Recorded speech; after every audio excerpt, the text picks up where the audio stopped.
Tampil di kualifikasi ini, Bima memanggil 23 pemain.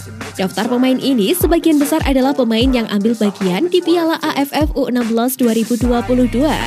Siapa sajakah pemain kunci Indonesia U17 dalam kualifikasi ini? Berikut adalah 5 pemain yang punya kans untuk menjadi andalan Bima Sakti dalam 4 pertandingan di Stadion Pekansari. Andrika Fatir. Pemain kelahiran Jakarta 17 Februari 2006 ini menjadi pemain tak tergantikan selama Piala AFF U16.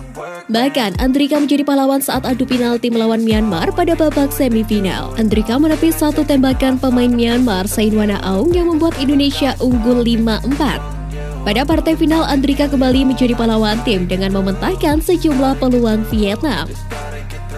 Iqbal Gwijangga. Bertindak sebagai kapten tim, Iqbal Gwijangga berperan sangat vital di pertahanan Indonesia U17. Pemain berdarah Papua ini bisa mengomando rekan-rekannya dengan sangat tenang saat ditekan lawan. Salah satu kelebihan Iqbal adalah intercept. Pemain Bandung Pro United ini tak canggung saat duel 1 lawan 1 dan sigap melakukan sapuan bersih dalam kondisi krusial ditekan lawan.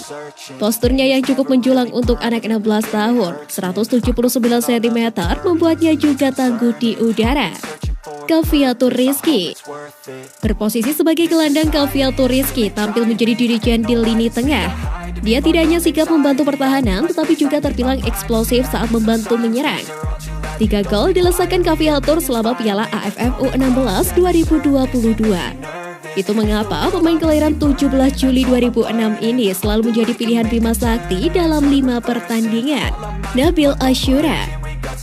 Pemain di Pusat Pendidikan dan Latihan Pelajar atau PPLP Sumatera Barat ini adalah top skor sementara Garuda Asia, sebutan Indonesia U17, dengan 4 gol selama Piala AFF U16 2022.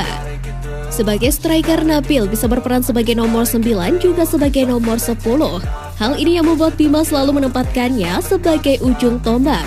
Fisik Nabil juga terbilang prima. Performa menonjol Nabil tercipta saat melawan Singapura. Dalam pertandingan di Stadion Patriot Candrabaga itu melesakkan hat-trick atau 3 gol. Kondisi ini yang membuat Bima mengandalkan Nabil. Arkan Kakak. Selama Piala AFF U16 2022, Arkan melesakkan 2 gol dari 5 pertandingan. 2 gol itu tercipta saat melawan Filipina dan Vietnam. Bisa dibilang gol-golnya sangat menentukan perjuangan tim. Pemain setinggi 186 cm ini juga andal dalam duel-duel udara. Itu yang membuatnya bisa diandalkan dalam situasi bola mati. Hanya ketenangannya saja yang perlu diasah lagi agar bisa makin klinis. Puja-puji pelatih Malaysia buat kapten timnas Indonesia. Malaysia U16 sudah tidak sabar untuk menghadapi tim nasional Indonesia U16 di ajang kualifikasi Piala Asia U17 2023. Osmera Omaro menyatakan tim asuhannya akan mewaspadai lini belakang tuan rumah. Malaysia U16 dan Indonesia U16 tergabung di grup B. Mereka baru akan saling berhadapan pada laga penutup yakni pada Minggu 9 Oktober di Stadion Pekansari Bogor. Tapi tensi persaingan sudah terasa dari sekarang. Sebelumnya, Kapten Malaysia U16 Danis Darus melontarkan nada meremehkan kepada timnas Indonesia U16.